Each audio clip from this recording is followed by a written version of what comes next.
When you think about what makes America, America, things like revolution, big ideas, constant innovation, a whole lot of that story, it turns out, starts in this one pretty small state. So today, we're going to dig into how Massachusetts really became this engine for the American identity. And that's really the big question we're tackling here. It's kind of crazy when you think about it, right? How did this tiny little corner of New England end up having such a massive impact on the entire country's history? I mean, how did it punch so far above its weight time and time again?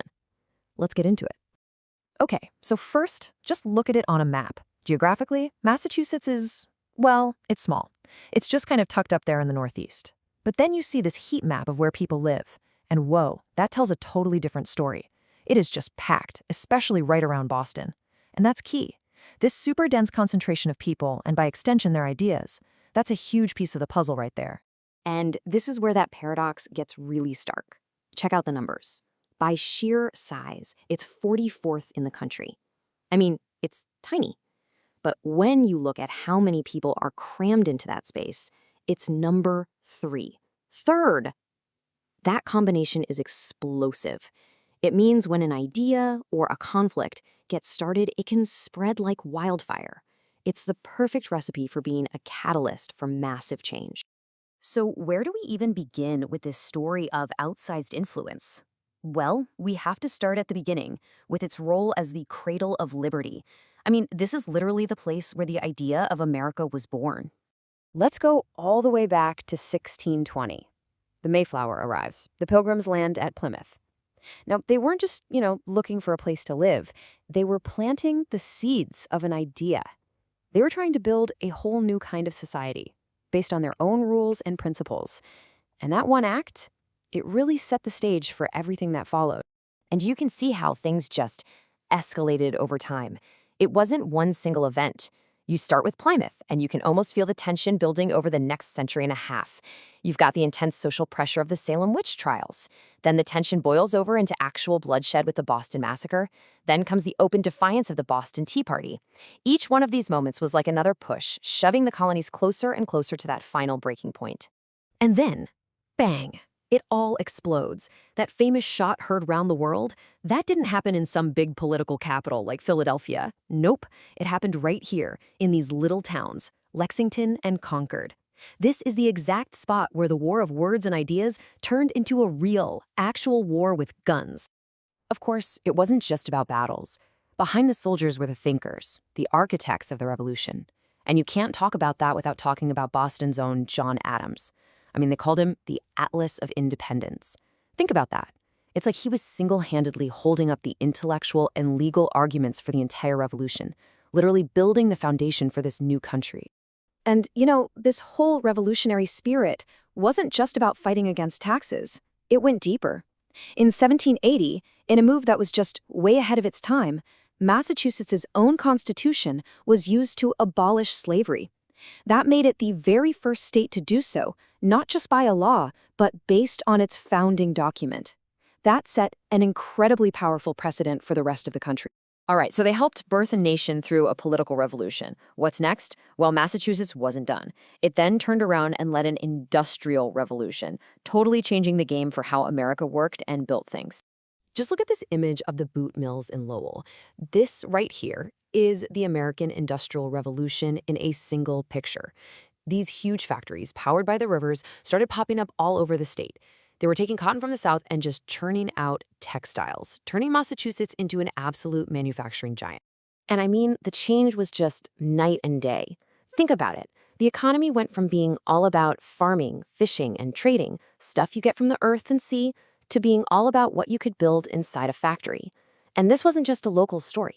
This economic flip basically wrote the playbook for the rest of the country.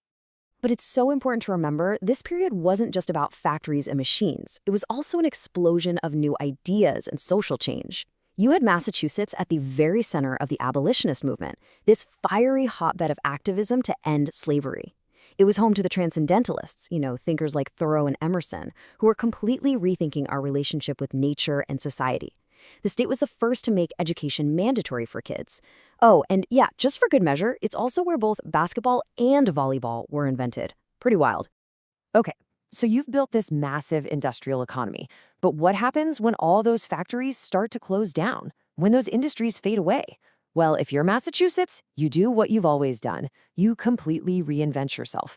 And that's exactly what it did, becoming a new kind of powerhouse for the modern era. Yeah, in the 20th century, a lot of those old mills and factories went silent. The textile industry, the shoemaking, a lot of it just collapsed. But from those ashes, something incredible grew. A total rebirth. But this time, the economy wasn't built on water power and machines. It was built on brain power. We're talking services, technology, higher ed, and biotech. And of course, that new economic power translated directly into modern political power. And you can't talk about that without mentioning the Kennedys. I mean, they're the prime example, a Massachusetts political dynasty that went on to dominate the national stage for decades, giving us a president, senators, and attorney general, you name it. And that pattern of being first, of leading the way, it just kept going, right into our own time. It's rooted in places like Harvard, the oldest university in the whole country, and it's alive today in places like Kendall Square, which they call the most innovative square mile on the planet. And politically, Massachusetts kept breaking barriers.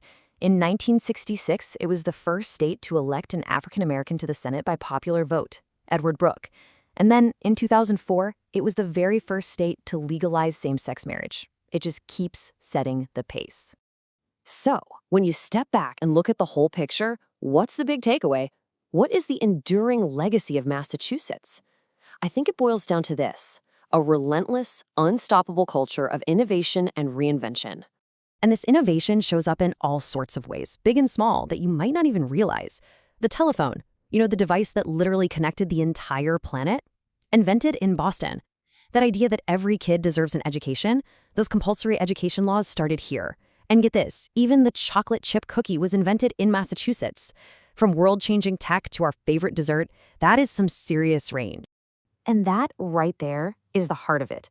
If you look at the whole arc of its history, from a tiny Puritan colony trying to build a city on a hill to a global biotech hub today, the one thing that's always been true about Massachusetts is its ability to constantly change, to adapt, and to pull the rest of the country along with it. It's been the engine for America's political revolution and the blueprint for its economic reinvention, over and over again. So that just leaves us with one big question, doesn't it? What's next?